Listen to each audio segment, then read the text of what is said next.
and welcome to the LiT Culture Show. I'm your host, Teacher Cray. On this episode of LiT Culture, we will discuss how do you go from being a good writer to a great writer. We will walk through the writing process. Yes, you heard me. The stages of being a writer. Well, I'd like you to think a little bit about your cultural background.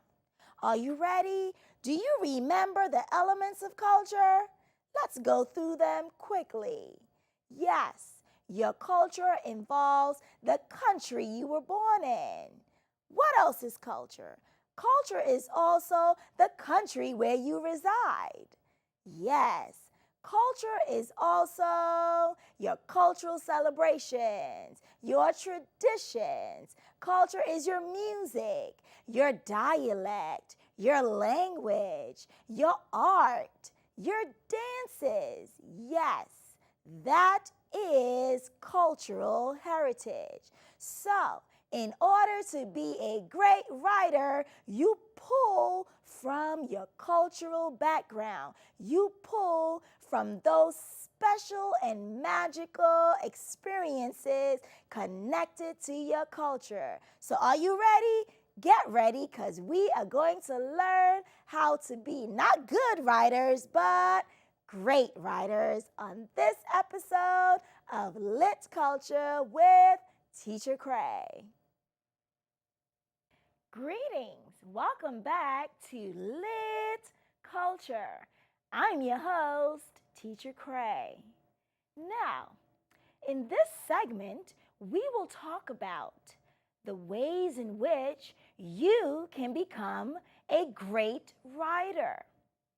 Now, being a good reader informs you being a great writer. So one of the ways in which good writers begin to become great writers is through a process. This process is called the writing process. Now, how do we connect to our cultural backgrounds and bring that into our writing? That's what's making your writing going from good to great. Being able to pull in your cultural heritage and anything that makes you special.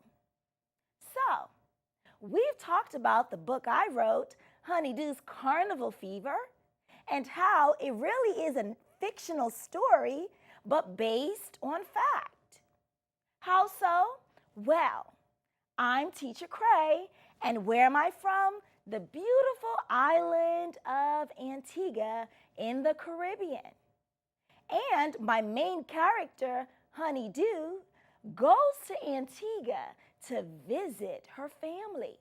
She travels from New York City, where she's currently living.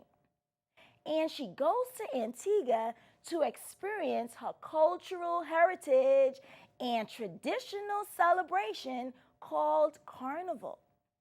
And so in my book, Honeydew's Carnival Fever, Honeydew goes on this magical adventure. Well, you might say, how is it magical? Well, the fact that she got to experience her cultural traditions of Carnival is what makes it magical. Just like you. Can you think of anything that you celebrate with your families? Whether it be Christmas, whether it be Thanksgiving, or if you don't celebrate those things, do you celebrate Juneteenth? Do you celebrate other festivals that can connect to your cultural traditions? I bet you do. So the first thing in being a great writer is trying to come up with those cultural traditions that you celebrate with your family. And so one thing I can encourage you to do is simply draw a heart. Draw a heart like this. And inside of your heart, I want you to put anything that is special to you. Just like Carnival is special to Teacher Cray and to Honeydew, try it. Draw a nice big heart, and inside of that heart, write things such as your traditional festivals that you celebrate. Other things that you can put inside of your heart is any hobbies. Think about it. Do you like to play chess?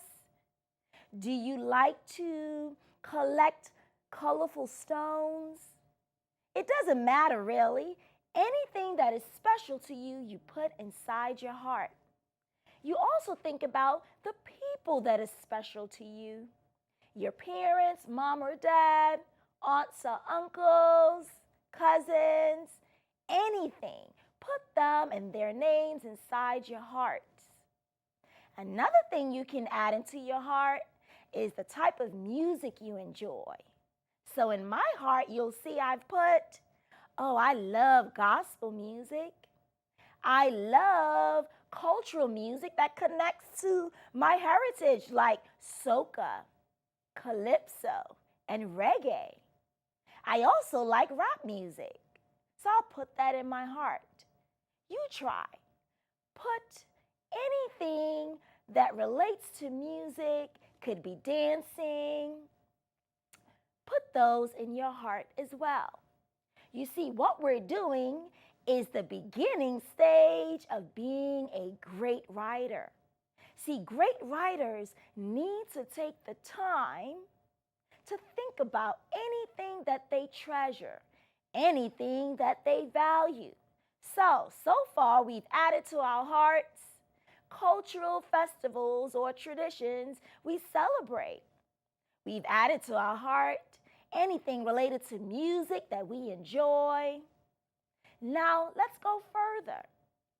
How about you add maybe something that you've enjoyed doing, like a special occasion? Maybe you like going to the beach. Maybe you like baking cakes with your mother, your grandparents. So in my book, Honeydew's Carnival Fever, I delve into all of these activities. So Honeydew, just like Teacher Cray, enjoys going to the beach. So I added that into my heart. Why am I adding all of these things into my heart? Because I'm collecting what we call seed ideas. Just like a plant starts from a seed, think of you becoming a writer. Just like you are putting water, you are trying to get that seed to grow and to flourish. It's the same process you'll go through as a writer. So, now that you look at your heart and you say, I have cultural traditions, I have the music that I enjoy, I have particular experiences with my family. Those are now your seed ideas. Now we will go to the next stage of drafting. So, stay tuned.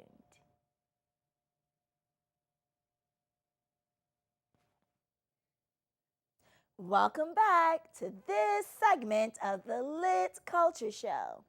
In this part of our show, we will talk about how are you a good reader.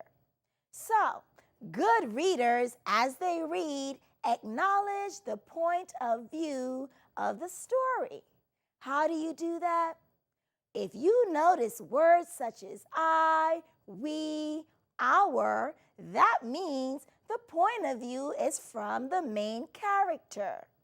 If you notice words such as they, he, she, that means the point of view is third person or from the outside narrator of the story. Why don't you try it? You try figuring out the point of view of your chapter book. Try finding words such as I, we, us. Then you know the point of view is first person. Try finding words such as he, she, or they, and then you know the point of view is from the third person. Become a good reader. The next part of the writing process is called drafting. Now, in this stage of the writing process, you are going to look at that heart that you've created with all those magical seed ideas. And you're going to go and say, which one brings me the most joy when I think about it? Which one is going to have the most details when I think about it? And so, for instance, let's say you chose an experience such as the best birthday I've had. Okay, so you say to yourself, how do I start this magical chapter of writing about the best birthday? So, you may want to go and grab yourself a piece of paper for this one. I'm going to show you how to begin drafting. So, do not feel that you have to go and start writing paragraphs. No, in the drafting stage, we are going to use a graphic organizer, an organizer that is graphic in nature. Okay, are you ready? Do you have your paper? Awesome. Draw a nice big box, like a square or a rectangle, and you're going to make a T-squared in the middle, just like this one that I've drawn. Excellent. Now, in each box, we are going to begin to pull apart our seed idea of the best birthday experience I've ever had. In the first box, I want you to think about the event, the experience. What was magical for you? What stood out for you? And you're going to write those ideas in the first box. Now, go over to your second box. I want you to think about any smells, anything that reminded you of your birthday. So, was it your mother's perfume? Was it the smell of the birthday cake? Maybe your mother or your grandmother baked some cookies. What smells do you smell? Write those down. Then I want you to think, what about anything I tasted? Maybe you had potato chips and pretzels and those were salty. So in the other box, you're going to write anything that reminded you of taste. Then in that very last box, you are going to write any details you can about colors. So maybe it was the bright sparkly lights of those birthday candles. I don't know. What else can you think of that reminds you of the colors? Maybe your birthday had a theme to it. Was it connected to Disney World, Mickey Mouse, Minnie Mouse? Whatever colors you see or whatever themes popped up at that birthday party, you're going to write them in that fourth box. Now, good writers, look over their four-squared box and say, oh, wow, I have so many details. I am ready to begin the actual writing of my draft. So good writers say to themselves, I need to hook my audience. How do I do that? You think carefully. We must hook our audience or our readers with that very first paragraph. Do you know what it's called? It's called an introductory paragraph. Now, think carefully.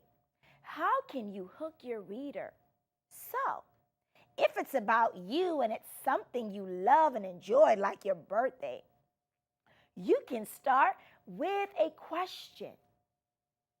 Let's see.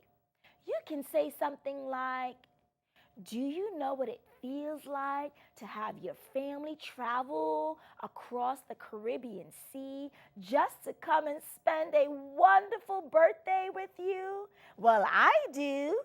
For my 9th birthday, my family traveled from Antigua to the Bronx to spend my birthday with me. Do you see how that hooks your audience? Because now they're interested. You asked a question, and it could be anything. You can connect your question to maybe those themes we talked about in your four-squared graphic organizer. You can say something like, have you ever had a birthday party where you brought in or your mom brought in a superhero character like Spider-Man? Well, I had an amazing birthday where my parents treated me to an actual Spider-Man character. Yes.